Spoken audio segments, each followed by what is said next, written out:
भगवान विष्णु जब राजा बलि के दरवाजे पर पहुंचे हैं,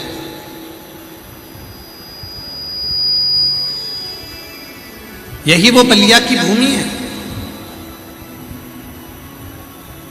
जहां स्वयं भगवान नारायण 84 अंगुष्ठ के बराबर अपने शरीर को धारण कर आए।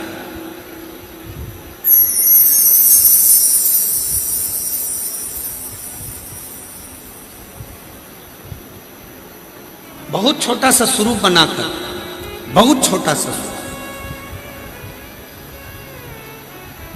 और राजा बलि के दरवाजे पर आकर 3 पग भूमि की याचना करी। राजन, हमको ज्यादा नहीं चाहिए, बस केवल 3 पग भूमि चाहिए।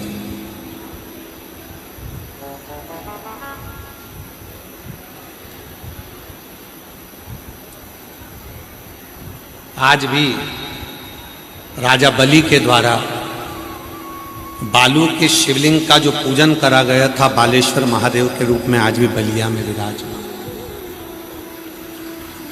आज भी विराजमान।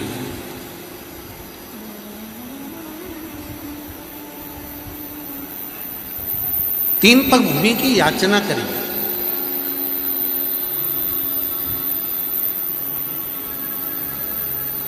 और 3 पग भूमि की याचना कर कर आवाज लगाई, राजन भिक्षाम दे। राजन भिक्षाम दे, राजन भिक्षाम दे। बाहर की बढ़ रही, अंदर की नहीं बढ़ रही। राजन भिक्षाम दे।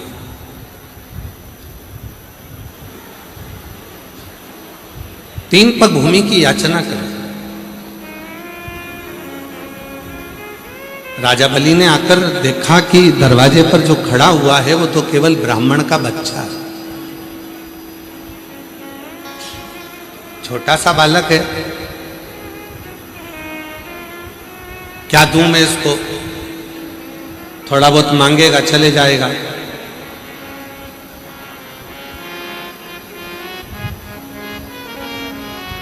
थोड़ा बहुत दिया जाएगा, उसमें संतुष्टि हो जाएगी और चले जाएगा।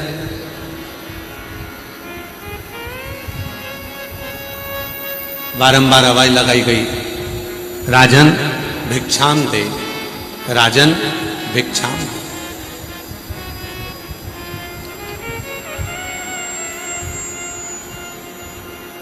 केवल 3 पग भूमि, इससे ज्यादा और कुछ भी नहीं चाहिए।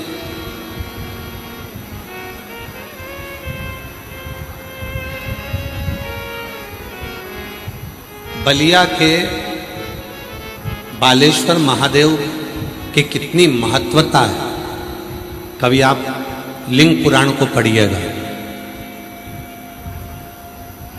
कभी आप स्कंद पुराण को पढ़िएगा तो उसमें आपको ये सब कुछ प्राप्त होगा। और उसी में से एक प्रसंग ही है बलिया का। राजा बलि के दरवाजे पर 3 पग भूमि मांगने के लिए भगवान खड़े हैं। केवल 3 पग भूमि चाहिए, ज्यादा नहीं। तो कहा स्वयं राजा बलि वामन भगवान से कहते हैं कि 3 पग भूमि में ना तो तुम सही से सो सकते हो, 3 पग भूमि में ना तो तुम सही से बैठ सकते हो, 3 पग भूमि में ना तुम गाय बांध सकते हो, 3 पग भूमि में ना बैठकर भोजन कर सकते हो, 3 पग भूमि में ना आराम से तुम सो पाओगे। तो 3 पग भूमि का तुम करोगे क्या? इतने में तुरंत वामन भगवान ने कहा, राजन तेरा काम है देने का और मेरा काम है लेने का। तेरा काम देने का है और मेरा काम लेने का। मुझे बहुता में नहीं चाहिए, मुझे इतना नहीं चाहिए, मुझे ज्यादा नहीं चाहिए।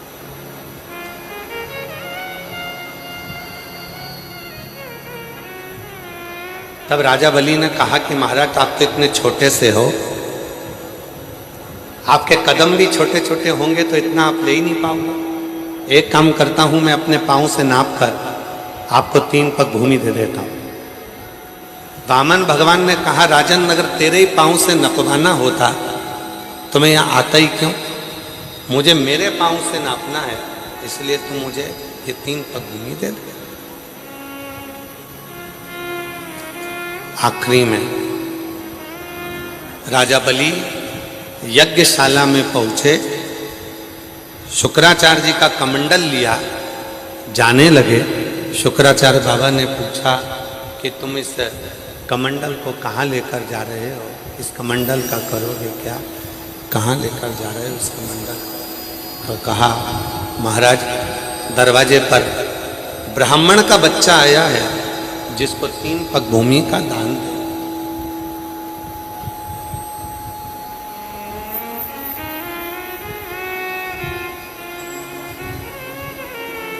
शुक्राचार्य जी ने जाकर देखा कि ये तो बच्चा ठीक है, ये तो स्वयं भगवान विष्णु है। मना करा, नहीं माने। कमंडल के अंदर जाकर शुक्राचार्य जी बैठ गए। कमंडल के अंदर जाकर शुक्राचार्य जी बैठे, तीली उठाई, कमंडल की टोटी में दी और कमंडल की टोटी में देते से शुक्राचार्य जी की ये कहा चले गए, उनकी ये कहा।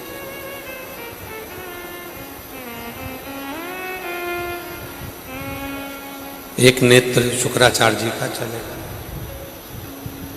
बचा एक। शिव पुराण की कथा कहती है, भगवान शंकर का चरित्र कथा है, शिव तत्व कथा है, भगवान शंकर का पवित्र चरित्र कह रहा है। शिव पुराण कहती है कि माता पिता और गुरु, माता पिता और गुरु, इन तीनों की जो दृष्टि है वो एक होना चाहिए, जिसमें कोई भेद ना।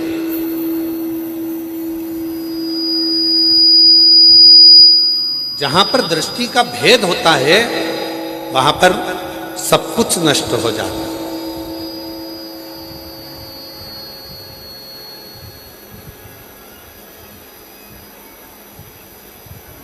इसलिए माता हो, एक मां के लिए सबसे बड़ी बात होती है उसके अगर 4 बेटे हैं, 5 बेटे हैं, 3 बेटे हैं, 2 बेटे हैं, 4 बेटे हैं, 5 बेटे हैं, तो माता की जो दृष्टि होती है वो सम होती है। मेरे लिए बड़ा भी बराबर है, मंजिला भी बराबर है, संजिला भी बराबर, छोटा भी बराबर है, बड़ा भी बराबर, इसमें भी बराबर, उसमें उनको समता का भाव होता है। सब सम,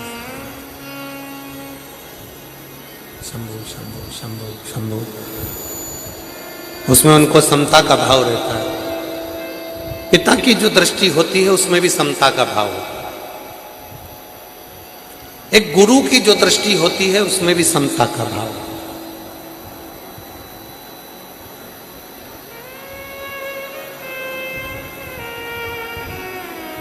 और जिसकी जिंदगी में, शिव महापुराण की कथा कहती है, भगवान शंकर का चरित्र कहता है, शिव तत्व कहता है, जिसकी जिंदगी में समता का भाव होता है वही अपने जीवन में श्रेष्ठता को प्राप्त कर कर वैभव को प्राप्त कर पाता है और संपदा को प्राप्त कर पाता है। जिसके अंदर समता का,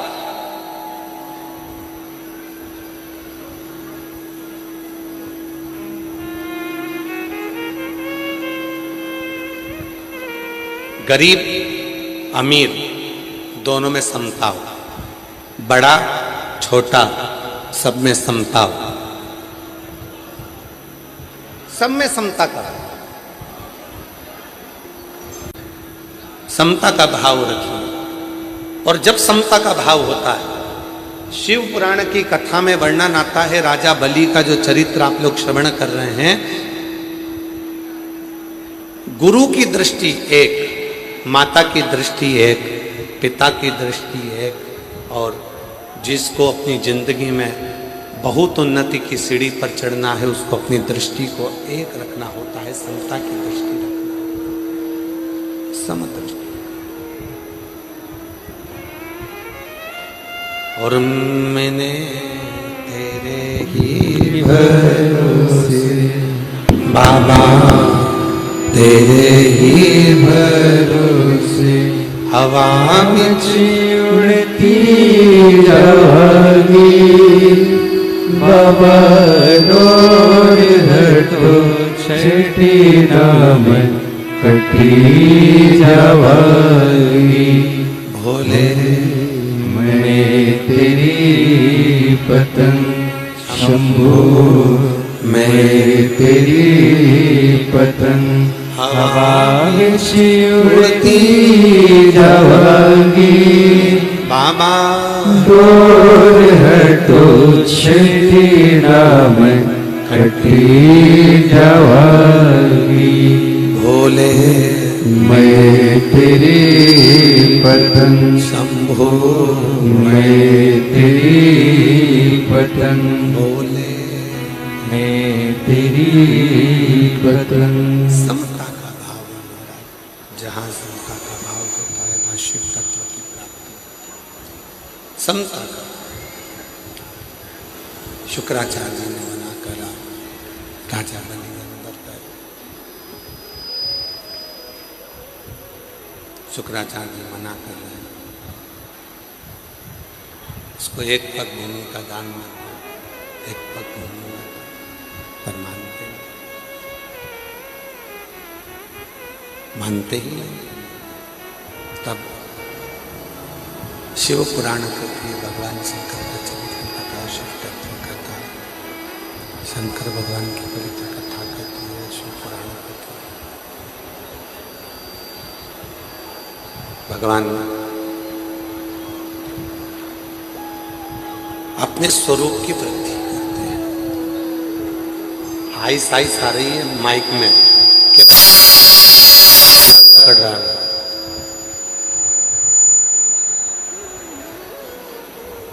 भगवान ने अपने स्वरूप की वृद्धि करी। 3 पग भूमि में मेरे बामन भगवान ने सब कुछ नापा, कुछ नहीं बचा, कुछ नहीं।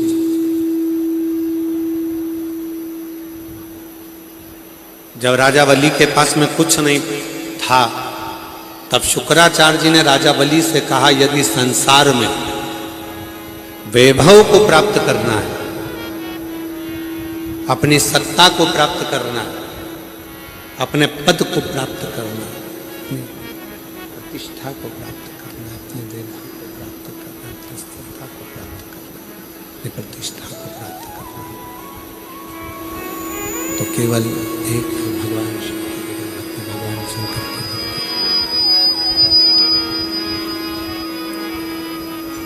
यदि अपने वैभव को प्राप्त करना, प्रतिष्ठा को प्राप्त करना, तो केवल एक है, भगवान शंकर की अविरल।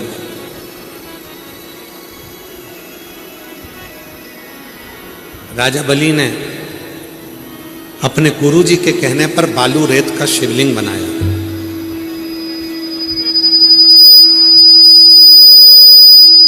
और वही बालू रेत का शिवलिंग बनाकर जब पूजन करना प्रारंभ करी, तब भगवान शंकर उस बालू रेत के पाषाण के हो गए। और आज भी वो शिवलिंग बलिया में विराजमान है, जिसको राजा बलि ने पूजन कर कर अपनी सत्ता को वापस पाया था। वो बलेश्वर महादेव के रूप में आज भी बलिया में विराज। बोल बालेश्वर महादेव की, बोल बम का नारा है।